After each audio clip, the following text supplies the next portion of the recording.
तो आज बात करेंगे कि रियल लाइफ में क्या दिक्कतें आती हैं जब आप अपनी लवर से शादी करते हैं या आप अपने लवर से शादी करते हैं।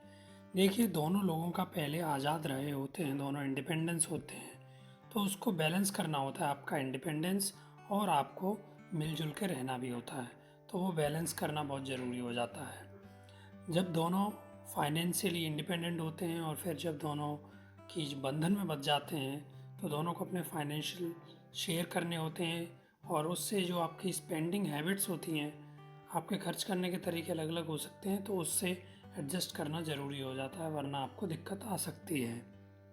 फैमिलीज़ का जुड़ाव होता है, कल्चरल बैकग्राउंड जुड़ते हैं, आपकी ट्रेडिशन, आपके संस्कार, ये सब जुड़ते हैं। तो अगर आपके संस्कृति कल्चर अगर अलग है तो उसमें भी आपको एडजस्ट करना होगा, वरना दिक्कतें आ सकती हैं। आपकी कन्फ्लिक्ट्स और कम्युनिकेशन में अगर दिक्कत हो सकती है, जैसे कि अगर आप बातचीत बढ़िया नहीं करते हैं और आपको अगर अपने जो मतभेद हैं उनको सॉल्व करने के लिए आपके पास धैर्य नहीं है, आपके पास अगर वो क्षमता नहीं है, तो उससे भी दिक्कतें आ सकती हैं। आपका करियर और जो पर्सनल लाइफ है, क्योंकि आजकल के जो करियर होते हैं वो लोकेशंस चेंज होती रहती हैं, करियर की एस्पिरेशंस अलग अलग होती हैं लोगों की, कुछ सबके अपने अपने पर्सनल गोल्स होते हैं, तो उसमें भी आपको एडजस्ट और मेंटेन करना पड़ता है। तो एक दूसरे को समझ के साथ ही चलें तो ये बैलेंस रहता है।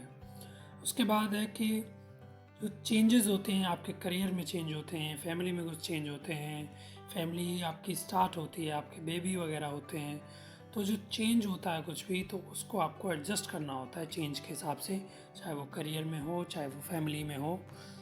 तो आपको वो धैर्य नहीं खोना है, आपको चेंज के साथ एडजस्ट करना होता है। आपको ये पता होना चाहिए कि चेंजेस आते रहते हैं, आपको अपने स्वभाव में उस हिसाब से, आपको अपनी नीड और वांट्स को उस हिसाब से चेंज करना होता है। उसके बाद है कि आपका जो रोमांस है वो हो सकता है इनिशियल में, स्टार्टिंग में आपका रोमांस बहुत बढ़ चढ़ के होता हो, लेकिन धीरे धीरे कम हो जाए, तो वो आपको उस हिसाब से भी देखना है।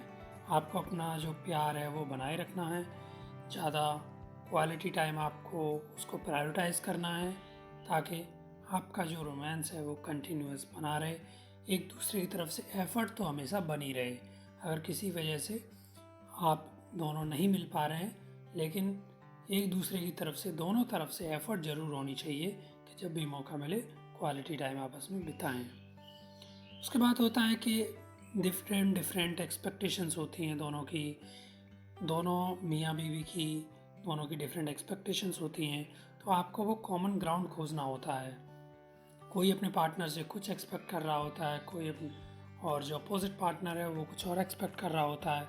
तो आपको एक कॉमन ग्राउंड खोजनी होती है, क्योंकि आपको ये रिश्ता चलाना है, ये बहुत ही पवित्र रिश्ता होता है।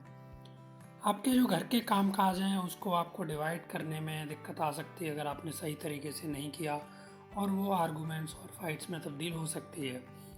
तो वो भी आपको देखना है कि घर आप दोनों का है और आपको उसमें जिम्मेदारी निभानी है।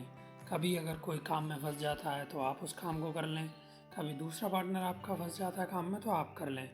उसमें आप अगर ज़्यादा आर्गूमेंट में फंसेंगे तो वो दिक्कतें आपकी बढ़ती जाएंगी। तो ये सारे तरीके हैं जिससे आप, जिन चीज़ों का आपको ध्यान रखना चाहिए आपको अपने रिश्ते में, जिससे आपका रिश्ता बहुत बेहतर चलेगा। धन्यवाद।